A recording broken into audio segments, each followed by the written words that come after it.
Bueno, continuamos este quinto Congreso Nacional de Áreas Empresariales. Espero que les esté entreteniendo, que les esté informando y que estemos aprendiendo, como siempre les digo.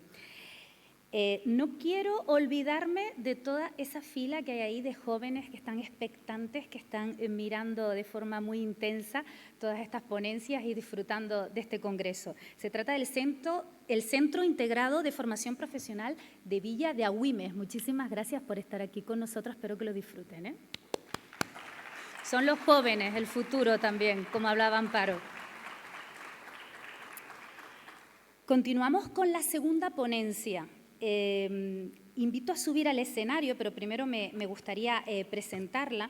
Ella es Paz Guzmán Caso de los Cobos, es consejera económica de la representación de la Comisión Europea en España, experta en políticas públicas y desarrollo económico, con más de 20 años de experiencia en los sectores público, privado y sin ánimo de lucro.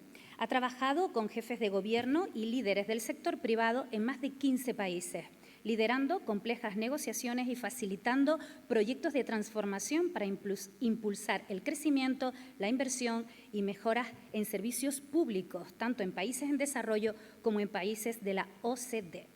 Desde septiembre de 2015, Paz Guzmán es consejera económica de la representación de la Comisión Europea en España. En septiembre de 2020 se incorporó a la Task Force de Recuperación y Resiliencia de la Unión Europea, trabajando en la coordinación del Fondo de Recuperación y Resiliencia con especial foco en España.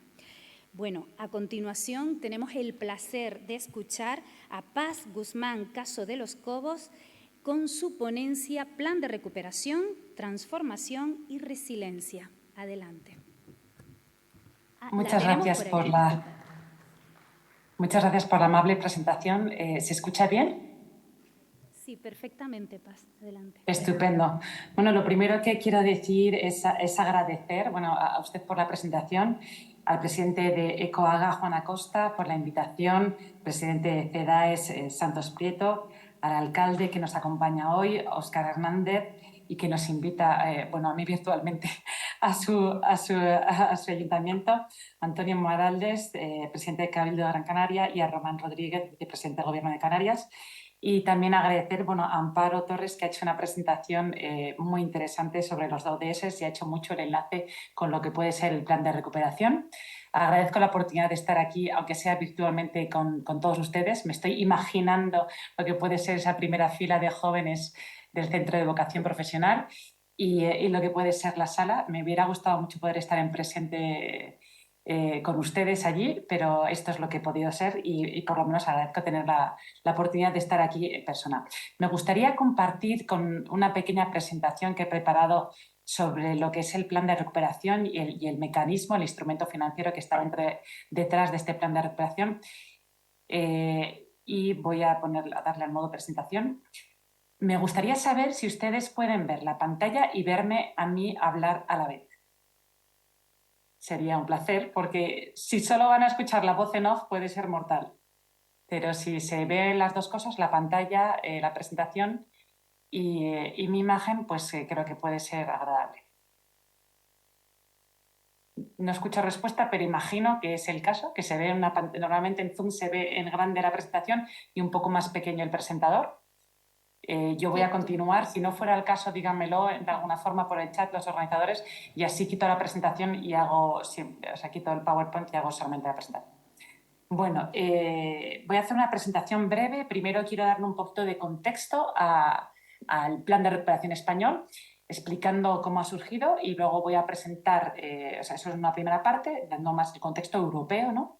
En una segunda parte voy a presentar lo que es el Plan de Recuperación en español, brevemente, y luego voy a dar unas pinceladas sobre cómo está avanzando su implementación en este último año, ¿no?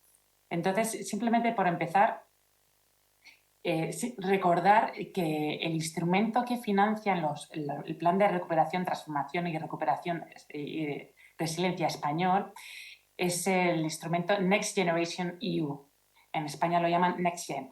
¿No? Es ese instrumento, ese acuerdo político de julio del año 2000, cuando estábamos todos encerrados en casa y con mascarillas, de crear un instrumento a nivel europeo que sea capaz de financiar planes potentes de inversiones y reformas en cada uno de los Estados miembros, cada uno de los países europeos que conforman la Unión Europea. Ese acuerdo político fue un momento histórico. Después de 5 días y 5 noches, los jefes de Estado y de Gobierno decidieron crear este instrumento. Es un ejercicio de solidaridad europea, es un ejercicio que la verdad no tiene precedentes, porque por primera vez vamos a financiar deuda europea.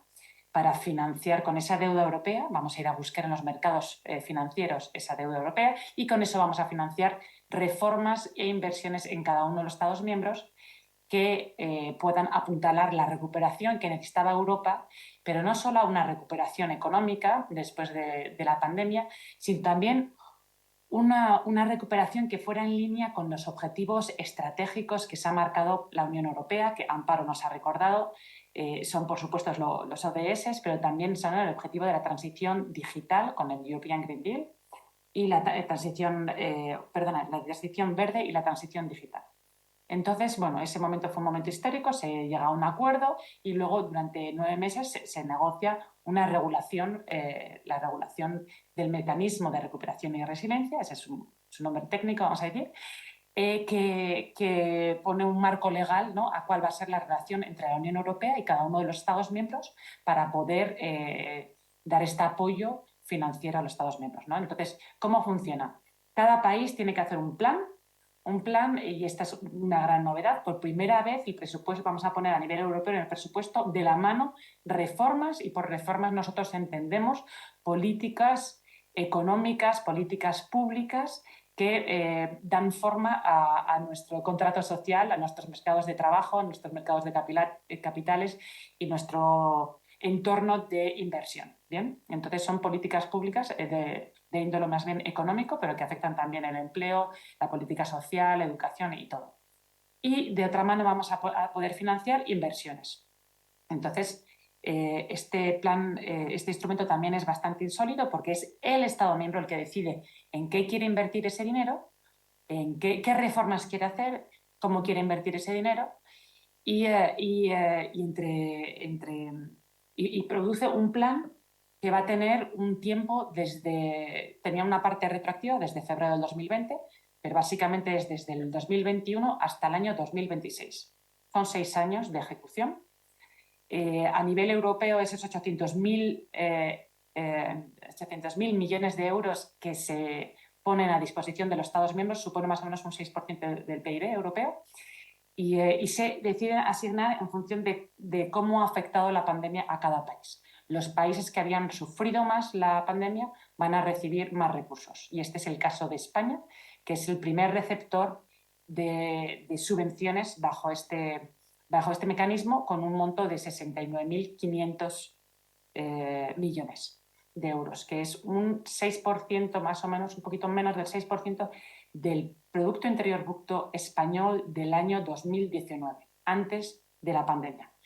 Recuerdo a la audiencia que todavía no hemos recuperado ese nivel de PIB, estamos todavía en niveles por debajo. Entonces, bueno, también otra cosa de interés de este instrumento es que se va a financiar por resultados. Entonces, vosotros seguro que sois familiares, alguno de vosotros, con lo que son los fondos estructurales, y aquí partimos el instrumento del mecanismo de recuperación y resiliencia, que es el instrumento que financia estos planes, parte de una naturaleza distinta en el que dice: no quiero entrar en una relación de pago facturas y proyectos, voy a entrar en una relación en que pago por resultados. Entonces, esto también es una novedad en términos de finanzas públicas, porque lo que se le pide a un Estado es, bueno, haz las inversiones, cuando tenga los resultados te iré pagando. Bueno, esos resultados nosotros los vamos a medir con hitos y con objetivos. O sea, para cada uno de los Estados miembros y para cada uno de los planes de recuperación y resiliencia hemos definido una serie de hitos y objetivos que deben ser alcanzados para poder conseguir el desembolso de las subvenciones o de los préstamos. Entonces, bueno, en total hay 312.000 millones disponibles en subvenciones, 69.500 para España, aunque ahora aunque se ha revisado esa cifra, ahora lo voy a comentar. Luego, los Estados miembros ya han presentado casi todos sus planes de recuperación y resiliencia, muchos han recibido un 13% de prefinanciación, Y los criterios para que nosotros pudiéramos aprobar los planes nacionales eran que tenía que cumplirse por lo menos una contribución a transición climática con las inversiones de al menos 37%, una contribución a la transición digital de un 20%, y luego que en las reformas, en esas políticas públicas que se tenían que proponer, tenían que responder de alguna forma a recomendaciones que la Comisión Europea hace cada año a cada uno de los países, ¿no? Nosotros llevamos tiempo recomendando a España, por ejemplo, que ataje los problemas que tiene en el mercado laboral, entre otros la alta segmentación, con muchas personas con contratos temporales, y ese era uno de los objetivos que tenían. Nosotros lo definimos a nivel objetivo, la Unión Europea, y España luego definió cómo quería conseguir ese objetivo público a través de una reforma del mercado laboral. Y bueno, los planes tienen que tener un equilibrio entre reformas e inversiones, no vale poner una reforma y todo lo demás inversiones. Luego hay un principio que es el principio de no causar un perjuicio significativo al medio ambiente en todas las reformas e inversiones, y este es un principio muy importante, ¿no? Ninguna de las inversiones podría dañar el medio ambiente. Y luego se requería que cada Estado miembro demostrase que tiene un sistema de auditoría y de control sólido que va a proteger los intereses financieros de la Unión Europea. En este gráfico que ven se ve un poco la asignación por Estado miembro, por país de la Unión Europea. España no sé si ven mi flechita, moverse, espero que sí, pero está ahí con un 6% del PIB. En términos absolutos es el país que más recibe en subvenciones, por encima ahora de Italia. En términos relativos, como veréis, hay países como Bulgaria, Grecia, Rumanía, pues que reciban un porcentaje de PIB más alto. Pero en cualquier caso esto funciona un poco como un seguro. Hemos tenido una catástrofe europea, es una pandemia, ha tenido ha sido una crisis sin precedentes, nunca lo habíamos conocido desde las épocas de guerra. Nos ponemos juntos los europeos para buscar una solución y ayudar a aquel Estado miembro que haya sufrido más. No es una división entre el número de habitantes, es en relación a lo que ha sufrido por la pandemia. Ya he comentado estos.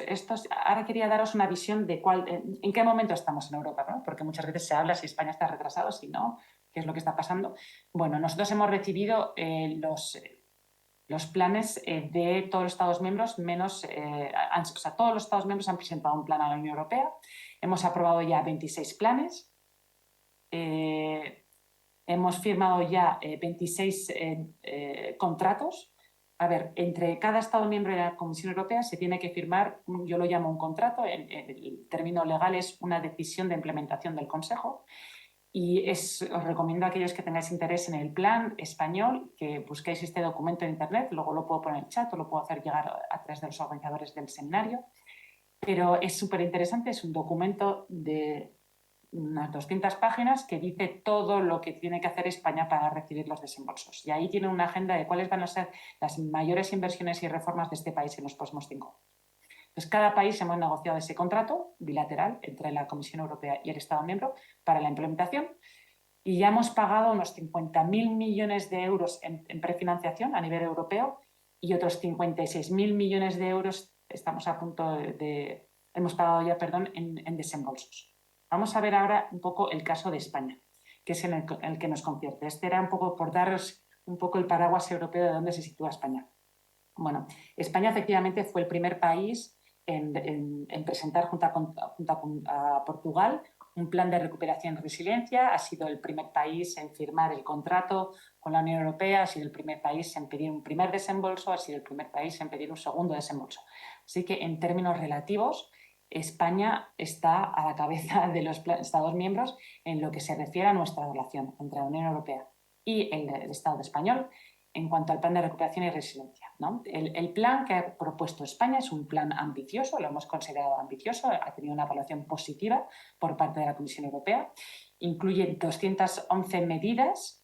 Las medidas son 102 son reformas y 109 son inversiones. Y se divide en 30 componentes. Hay una página web del Estado muy interesante que también puedo hacérsela llegar, en la que pueden ir a ver una descripción detallada de cada uno de los componentes. Yo solo les voy a explicar alguno de ellos que me parece más interesante para su sector.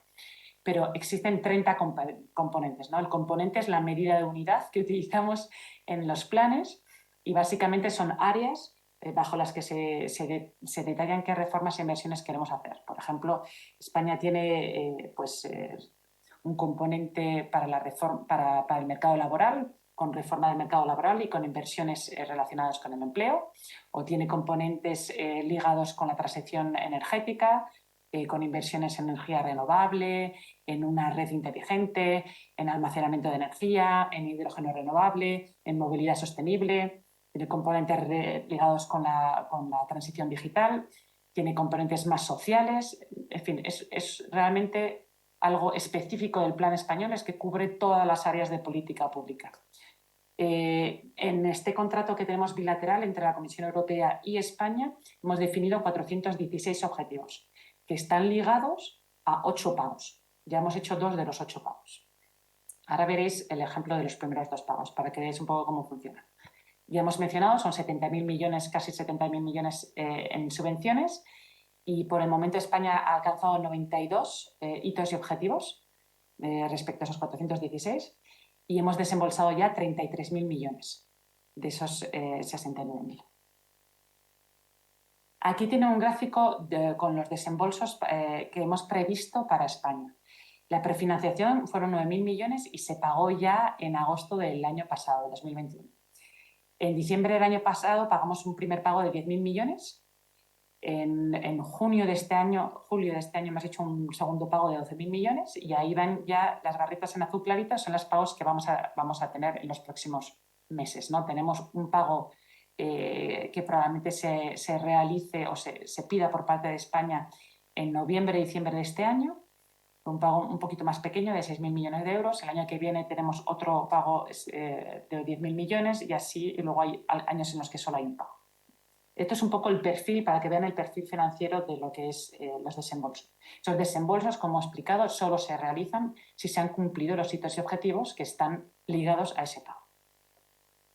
Entonces, por ejemplo, la primera solicitud de pago que hizo España, aquí pueden ver un poco cuáles son las medidas clave que se incluyeron en ese primer pago. Los primeros 2 pagos son pagos que están muy relacionados con reformas estructurales, con reformas de políticas públicas, ¿no? Estamos aquí hablando de reforma de la modernización y digitalización de la administración pública española, o modernización de las políticas activas de mercado de trabajo, la entrada en vigor de la ley sobre el cambio climático, que es vital para España, la producción de la Estrategia Española de Economía Circular, también hemos oído a Amparo hablar de esto, las medidas para reducir la brecha de género, un plan y estrategia de España digital, la modernización de la formación profesional, que los primeros de la fila en el auditorio van a estar especialmente beneficiados, se van a crear 200.000 nuevas plazas y se está modernizando el marco legal, un plan para la digitalización de las pymes, una estrategia nacional de inteligencia artificial. Por dar algunos de los ejemplos de los hitos y objetivos que fueron ya alcanzados. En el segundo pago, que como he explicado hicimos en julio, por un valor de 12.000 millones, había también medidas clave, algunas de ellas las habrán visto mucho en prensa, ¿no? El paquete sobre la reforma del mercado laboral, que incluye modificaciones al Estatuto de los Trabajadores y que pretende reducir la alta temporalidad que hay en el mercado laboral español, y introducir en la legislación española el mecanismo RED, que es un poco como los ERTEs durante la pandemia, pues un instrumento más fijo en el tiempo para apoyar en casos de crisis coyunturales o de crisis de un sector a los trabajadores. Luego también hay una primera parte, la reforma de las pensiones, como saben ustedes, en el que se ha querido indexar las pensiones al IPC, y también se ha trabajado para intentar alinear la edad de jubilación legal con la edad de jubilación efectiva. Hay un segundo paquete de reformas de pensiones que esperamos para finales de este año y que tendrán más que ver con la parte de la sostenibilidad de las finanzas públicas de las pensiones. Luego también hay reformas para mejorar la calidad del gasto público en España. Ha habido mejoras para acelerar la doble transición, la transición verde y digital, mejorar la resiliencia del sector sanitario. Como ven, son un montón de reformas que cubren muchas áreas y que son muy importantes para España. Entonces, por ir concluyendo, voy a explicar un poco qué próximos pasos tenemos y luego voy a dar un poco de detalles sobre política industrial. Los próximos pasos que tenemos bajo el plan español es, primero explicarles muy brevemente, no voy a dar detalle, pero es sumamente interesante. Sabéis que desde que ha habido la invasión de Ucrania por parte de Rusia, bueno, pues Europa ha estado máximamente concernida no solo por el drama humanitario y el riesgo de seguridad nacional que supone para Ucrania y para Europa, sino también por las consecuencias que ha tenido en el mercado energético y en las economías europeas. En la inflación, como han visto, ha subido muchísimo y hay una ralentización económica importante. Entonces, los jefes de Estado y de Gobierno se reunieron en Versalles, hicieron una primera declaración y nos pidieron a la Comisión Europea que sacáramos algún plan para poder hacer frente a esta situación. Y la Comisión sacó una comunicación en marzo de este año y un plan en mayo, se llama Repower EU, Repower EU, como volver a energizar Europa. Y es una propuesta para orientaciones sobre cómo hacer que Europa sea más sostenible y menos dependiente del mercado. Sabéis que tenemos un problema de dependencia energética, no solo de fósiles, sino de Rusia. Entonces, ¿cómo hacer para tener un mercado de la energía más sostenible y para diversificar fuentes de energía más allá de Rusia y poder hacer frente no solamente en el corto plazo a los cortes de gas que va a haber este invierno y poder pasar estos primeros 2 inviernos sin demasiado frío y sin tener que paralizar nuestras industrias, sino también a medio y largo cómo poder hacer un mercado más resiliente. Entonces, Repower EU incluye una financiación de unos 20.000 millones que se va a dividir entre todos los Estados miembros. Y lo que se ha hecho es, en vez de crear un instrumento nuevo como el Next Generation EU, dijeron vamos a integrarlo en Next Generation EU. Los países pueden reformar sus planes nacionales e integrar un capítulo sobre cómo van a hacer cómo van a reforzar la seguridad del abastecimiento energético, cómo van a reducir la dependencia de la Unión Europea de los combustibles fósiles y cómo van a seguir apoyando la transición ecológica y la transición hacia una energía limpia. Entonces nos encontramos en un momento sumamente interesante, no solo por todo el contexto, que es mucho más grande que esto de lo que está pasando, sino porque vamos a tener que reformar todos los planes que acabamos de aprobar, incorporar un capítulo Repower EU. Y en el caso de España, España ha optado por también solicitar los préstamos, podría solicitar hasta 85.000 millones en préstamos. La parte de Repower que le tocaría a España pueden ser 2.600 millones. Ahora esto está como en negociaciones, está en la parte trílogos entre Comisión, Consejo y Parlamento, y es como la parte final de las negociaciones. Entonces, cuando se negocie, bueno, esa ha sido la propuesta del último trílogo, ha sido esa asignación a España, pero no es final, vamos a decir. Tendrá que ser acordada. Tendría que añadir en la parte de Repower, y luego también España ha recibido unos subsidios extraordinarios de 7.700 millones, que se debe a que la economía española ha sufrido más de la pandemia de lo que se pensó en el momento de la construcción de este instrumento. Entonces, tiene que incorporar eso al plan también. Total, que España tiene que presentar lo que nosotros llamamos un addendum. En la prensa española se llama adenda. Yo lo digo en singular porque espero que solo haya uno. Un addendum al Plan de Recuperación y Resiliencia español, que incluye estas 9 subvenciones, un capítulo Repower y cómo van a hacer uso de esos préstamos, que podría alcanzar, ya he dicho, 85.000 millones. Mira, todo estaba aquí explicado. Y las próximas solicitudes de pago ya las he explicado, que son las del tercer pago y el cuarto pago. Y ya, por último, 2 minutitos, es simplemente enseñarles un poco cómo el Plan de Recuperación español es particular. Ya he dicho que es muy ambicioso, que cubre muchas áreas de política pública. España ha decidido que la mitad de este plan se implemente por las comunidades autónomas y entes locales. Y entonces las comunidades autónomas, este mapa lo he sacado yo de la página del Gobierno de España. La página del Plan de Recuperación está sentada viviendo en la página de Moncloa. Si pones Plan de Recuperación, Resiliencia y Transformación, saldrá. Es una página muy rica en información, tiene todas las convocatorias que están abiertas, tienen también un calendario con las convocatorias que se van a abrir los próximos 6 meses. Incluye convocatorias de comunidades autónomas también si son importantes. Realmente es un primer lugar donde ir a buscar información muy interesante, aparte de ir, por supuesto, a la página web de su propia comunidad autónoma, ¿no? Entonces, las comunidades autónomas van a implementar un 50% del plan, es un alto porcentaje. Hasta el día 30 de agosto del 2022 han recibido 18.000 268 millones, entre esos Canarias, porque estáis en Canarias, aunque entiendo que esto es un congreso nacional. Canarias ha recibido 1.200 millones de euros. Y luego también me había pedido un poco esto Juan Acosta, que les dijera un poco, pues no, la parte más relevante para el sector industrial. Antes de pasar, igual empiezo por esto y luego vuelvo al otro. La parte más relevante para el sector industrial es la palanca 5, hay 10 palancas en el plan. La palanca 5 tiene que ver con la modernización y digitalización del tejido industrial y de la pyme, recuperación del turismo e impulso a una España nación emprendedora. Entonces, se compone, bueno, la idea es modernizar el ecosistema de industrias y servicios orientado a una mayor digitalización y a la transición energética, ¿no? Buscar incrementar la competitividad y contribuir a los objetivos de desarrollo sostenible que nos has explicado, Amparo, en la exposición anterior. Entonces, tiene 4 componentes. El componente 12 es el de Política Industrial España hasta el 2030. El componente 13 es el de impulso a la pyme. El componente 14 es el plan de modernización y competitividad del sector turístico, en especial este sector ha recibido un componente. Y el componente 15 es el de conectividad digital, impulso de la ciberseguridad y despliegue del 5G.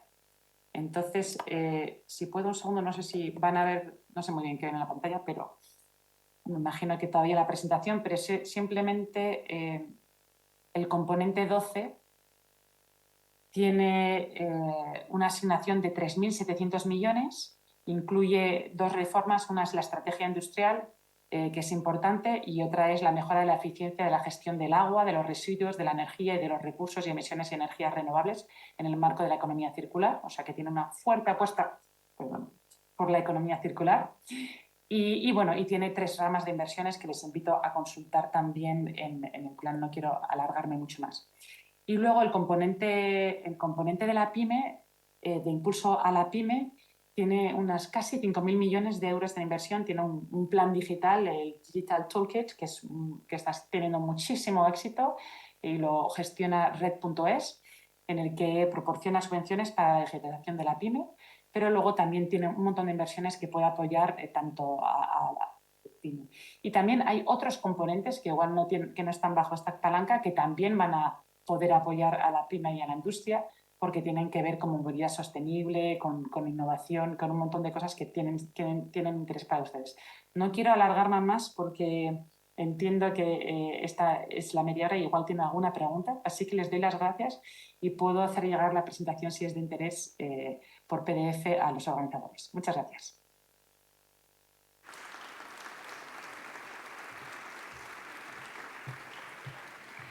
Muchísimas gracias a Paz Guzmán.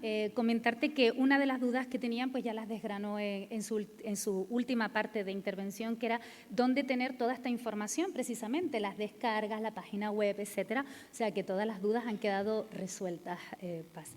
Bueno, pues muchísimas gracias.